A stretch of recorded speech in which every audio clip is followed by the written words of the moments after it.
નમસ્કાર મિત્રો, હું છું મેહુલભાઈ. આજે આપણે વાત કરશું કે ઓપ્શન ચેન. ઓપ્શન ચેન છે તે કેવી રીતે જોવાય અને તમને તેનો ડેટા છે તમને ક્યાંથી મળશે. તો ઓપ્શન ચેન છે તમારે સિમ્પલી ગૂગલ ક્રોમમાં તમે સર્ચ કરશો કે એનએસસી ઓપ્શન ચેન એટલે તમને પહેલી જ વેબસાઇટ તમને મળી જશે કે જેની અંદર તમે કોઈ પણ કંપની છે જે તે કંપનીની ઓપ્શન ચેન આપેલી છે જે તેની ફેસિલિટી આ કંપનીના સ્ટોકમાં છે અવેલેબલ છે અથવા તો જે કંઈ ઇન્ડેક્સ છે એની અંદર પણ તમને ઓપ્શન ચેન છે મળી જશે. જે કંપનીની સ્ટોકની અંદર એ વસ્તુ અવેલેબલ હશે, ઓપ્શન ચેન હશે, તો જ તમને એનો ડેટા છે તે મળશે.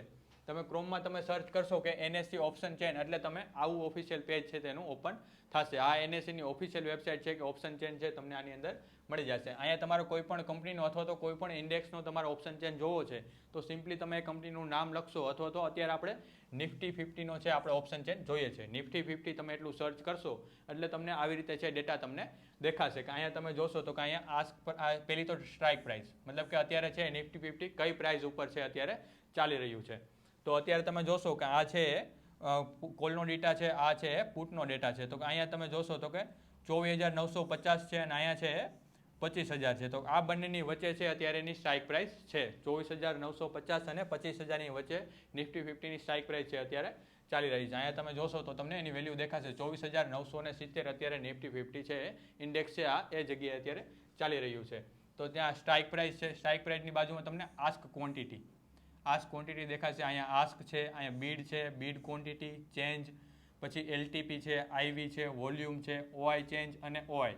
આ બધી વસ્તુ છે આ કોલનો ડેટા છે આ બાજુનો અને આ બાજુનો છે પુટનો ડેટા છે. બધી વસ્તુ તમને છે એનએસસીની ઓફિશિયલ વેબસાઇટ ઉપર પણ મળી જશે અને આ સેમ ડેટા છે તમને એન્જલ વનની એપ્લિકેશનમાં પણ તમને બધી વસ્તુ છે જોવા મળશે. આ જે ડેટા છે એ તો આપણી એન્જલ વનની એપ્લિકેશન છે એની અંદર પણ તમને સેમ ડેટા છે તમને જોવા મળી જશે. અને તમારે કોઈ પણ કોલ કે પુટ તમારે ખરીદવો છે તો એનું ખરીદીને વેચાણ છે તમારે એન્જલ વનની એપ્લિકેશનમાં છે કરવાનું રહેશે. તમે આમાંથી તમે ડાયરેક્ટ એને ખરીદી ના શકો. એના માટે છે તમારી પાસે બ્રોકરેજ થ્રુ તમે છે ખરીદી અને તમે વેચાણ તેનું કરી શકો છો. હવે આ જે આસ્ક ક્વોન્ટિટી છે, આસ્ક છે, બીડ ક્વોન્ટિટી, ચેન્જ, એલટીપી, આઈવી, વોલ્યુમ, ઓઆઈ ચેન્જ, ઓઆઈ, આ બધી વસ્તુની ડેફિનેશન વિશે વાત કરી કે આ બધી વસ્તુ છે તે શું કહેવા માંગે છે. એમાં પહેલું હતું કે ઓપન ઓઆઈ, ઓપન ઇન્ટરેસ્ટ આપણે જેને કહેવાય. પછી ઓપન ઇન્ટરેસ્ટ ચેન્જ, પછી વોલ્યુમ વિશે વાત કરશું, આઈવી મતલબ કે ઇન્ટ્રિન્સિક વેલ્યુ વિશે વાત કરશું, પછી કે એલટીપી મતલબ કે લાસ્ટ ટ્રેડેડ પ્રાઇસ. આ બધાની ડેફિનેશન વિશે આપણે વાત કરશું. પછી છે, બીડ ક્વોન્ટિટી છે, આસ્ક છે, આસ્ક ક્વોન્ટિટી છે, ડેલ્ટા છે, ગામા છે, થીટા છે, વેગા છે. આ બધા છે એ ગ્રીક્સ છે. આ બધા છે એ ગ્રીક્સ છે અને આ બધા છે ઓપ્શન ચેનના ડેટા છે. આ બધા છે ઓપ્શન ચેનના ડેટા છે કે આ વસ્તુ છે શું કહેવા માંગે છે આપણે એ બધા વિશે આપણે વાત કરીએ. એમાં પહેલા વિશે આપણે વાત કરીએ કે ઓઆઈ જેને આપણે ઓપન ઇન્ટરેસ્ટ કહેવાય. ઓઆઈ શું છે તો કે ઓઆઈ એટલે કે બજારમાં કોઈ પણ સમયે ચોક્કસ ડેરિવેટિવ કોન્ટ્રાક્ટ જેમ કે ફ્યુચર અથવા તો ઓપ્શન છે એમાં ખુલ્લા મતલબ કે ઓપન કોન્ટ્રાક્ટની કુલ સંખ્યા મતલબ કે કોલ અથવા તો પુટનો જે કાંઈ કોન્ટ્રાક્ટ છે એ કોન્ટ્રાક્ટમાં કુલ સંખ્યા કેટલી છે, ટોટલ કેટલા માણસોએ તેનું ખરીદી અથવા તો વેચાણ છે તે કરેલું છે. મતલબ કે ઓપન કેટલા છે અત્યારે, ટોટલ કોન્ટ્રાક્ટ કેટલા ઓપન છે અત્યારે એના વિશેની માહિતી છે એને આપણે ઓઆઈ કહેવાય. પછી ઓઆઈ ચેન્જ મતલબ કે ઓપન ઇન્ટરેસ્ટ ચેન્જ છે તો કે આજે માર્કેટમાં નવા કેટલા સોદા શરૂ થયા અને જૂના કેટલા સોદા છે એ પૂરા થયા. આ બંને વચ્ચે કેટલો ડિફરન્સ આવ્યો એને આપણે ઓઆઈ ચેન્જ કહેવાય. મતલબ આ એક દિવસની વાત છે. ઓઆઈ ચેન્જ છે એક દિવસની વાત છે અને ખાલી ઓઆઈની વાત કરતા હોય તો મતલબ કે એક પર્ટિક્યુલર ડેરિવેટિવ છે તો એ પર્ટિક્યુલર ડેરિવેટિવની ચોક્કસ સ્ટ્રાઇક પ્રાઇસ ઉપર કેટલા સોદા છે અત્યારે ખુલ્લા છે મતલબ કે કેટલા સોદા છે અત્યારે ચાલુ છે. પછી ખરીદીના હોય અથવા તો વેચાણના હોય મતલબ કે બાઇંગ હોય અથવા તો સેલિંગ હોય બંને વસ્તુ છે એની અંદર આવી જાય છે. અને ઓઆઈ ચેન્જ છે તો ઓઆઈ ચેન્જ મતલબ કે આજના દિવસની અંદર માર્કેટમાં નવા કેટલા સોદા શરૂ થયા મતલબ કે નવા કેટલા સોદા પડ્યા અને જૂના કેટલા સોદા છે ક્લોઝ થયા. તો એ બંને વચ્ચેનો ડિફરન્સ કેટલો છે એને આપણે ઓઆઈ ચેન્જ કહેવાય. ક્લિયર થઈ ગયું ઓઆઈ શું છે અને ઓઆઈ ચેન્જ શું છે. પછી આપણે વાત કરીએ કે વોલ્યુમ. કોઈ પણ ચોક્કસ સ્ટ્રાઇક પ્રાઇસના ઓપ્શન કોન્ટ્રાક્ટમાં એક દિવસ દરમિયાન કુલ કેટલા સોદા થયા છે અથવા તો ખરીદી અને વેચાણ બંને વસ્તુ આવી ગઈ એમાં. કોઈ એક ચોક્કસ સ્ટ્રાઇક પ્રાઇસ ઉપર વોલ્યુમ મતલબ શું થાય તો કે કોઈ એક ચોક્કસ સ્ટ્રાઇક પ્રાઇસ ઉપર ઓપ્શન કોન્ટ્રાક્ટમાં એક દિવસ દરમિયાન કુલ કેટલા સોદા છે એ ખરીદાણા મતલબ કે ખરીદી અને વેચાણ બંને વસ્તુ આવી ગઈ. ખરીદી તમે સેલિંગ કર્યું હોય અથવા તો બાઇંગ કર્યું હોય બંને કુલ ટોટલ કેટલા સોદા થયા એને આપણે વોલ્યુમ કહેવાય. અને ઓઆઈ ચેન્જ છે મતલબ કે બંને વચ્ચેનો ડિફરન્સ છે.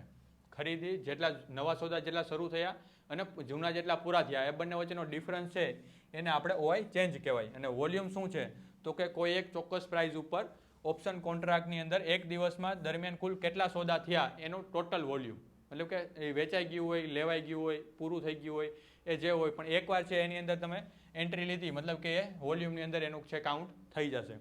પછી આપણે આઈવીની વાત કરીએ, મતલબ કે ઇન્ટ્રેન્સિક વેલ્યુ. આઈવી શું છે? તો કે ઓપ્શનના પ્રીમિયમમાં જે ભાગ છે ઇન ધ મનીમાં હોવાના કારણે આવે છે તેને આપણે ઇન્ટ્રેન્સિક વેલ્યુ કહેવાય. ઇન્ટ્રેન્સિક વેલ્યુ શું છે? તો કે ઓપ્શન પ્રીમિયમના જે ભાગમાં ઇન ધ મનીની હોવાના કારણે છે એ આવે છે, તો એને આપણે એ વેલ્યુને આપણે ઇન્ટ્રેન્સિક વેલ્યુ છે તે કહેવામાં આવે છે. પછી આપણે વાત કરીએ એલટીપીની, મતલબ કે લાસ્ટ ટ્રેડેડ પ્રાઇસ. એલટીપી શું છે? એલટીપીનું ફૂલ ફોર્મ છે લાસ્ટ ટ્રેડેડ પ્રાઇસ. એલટીપી એ તે કિંમત છે કે જેના કોઈ પણ ચોક્કસ ઓપ્શન છે એના કોન્ટ્રાક્ટમાં, એટલે કે કોઈ ચોક્કસ સ્ટ્રાઇક પ્રાઇસ અને એક્સપાયરી ડેટ માટેના કોલ કે પુટના ઓપ્શન છેલ્લે ખરીદવામાં કે વેચવામાં આવ્યા હતા.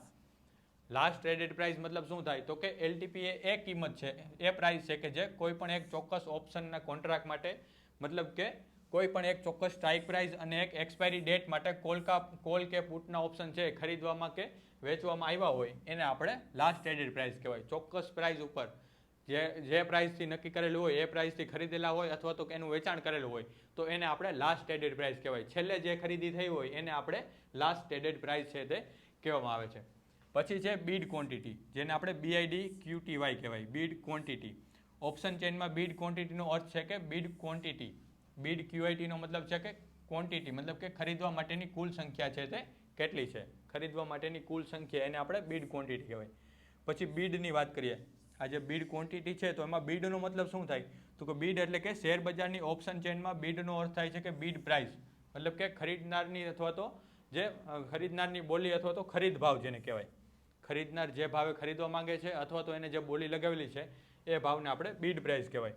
તો કે બીડ છે એ સૌથી ઊંચી કિંમત છે કે જે ખરીદનાર કોઈ ચોક્કસ ઓપ્શન કોન્ટ્રાક્ટ કોલ કે પુટ માટે તે સમયે ચૂકવવા માટે તૈયાર હોય. બીડ શું છે? તો કે બીડ છે એ સૌથી ઊંચી કિંમત છે. બીડની વાત કરીએ તો એ આઈપીઓમાં આપણે જોઈએ કે આઈપીઓ છે એ બે પ્રાઇસની બે રેન્જ વચ્ચે આપેલું હોય કે આ પ્રાઇસથી લઈને આ પ્રાઇસ સુધી તમે બીડ પ્રાઇસ છે તે લગાવી શકો. એમાં બીડ પ્રાઇસ છે એ સૌથી ઊંચી કિંમત હોય, જે સૌથી ઊંચી કિંમત હોય તે ખરીદનાર કોઈ ચોક્કસ ઓપ્શન કોન્ટ્રાક્ટમાં કોલ અથવા તો પુટ બંને છે એ સમયે ચૂકવવા માટે તૈયાર હોય તો તેને આપણે બીડ કહેવાય. એને આપણે બીડ પ્રાઇસ પણ કહેવાય અથવા તો તેને બીડ પણ કહેવામાં આવે છે. મતલબ કે ઊંચામાં ઊંચી કિંમત, એ જે ખરીદવા માંગે છે એમાંથી ઊંચી કિંમત છે એને આપણે બીડ કહેવામાં આવે છે. પછી આસ્ક છે, તો કે શેર બજારમાં ઓપ્શન ચેઇનની અંદર આસ્કનો અર્થ થાય છે કે આસ્ક પ્રાઇસ. આસ્કનો મતલબ છે આસ્ક પ્રાઇસ, મતલબ કે વેચવાવાળા છે એ કેટલા રૂપિયામાં લેવા છે તે તૈયાર છે.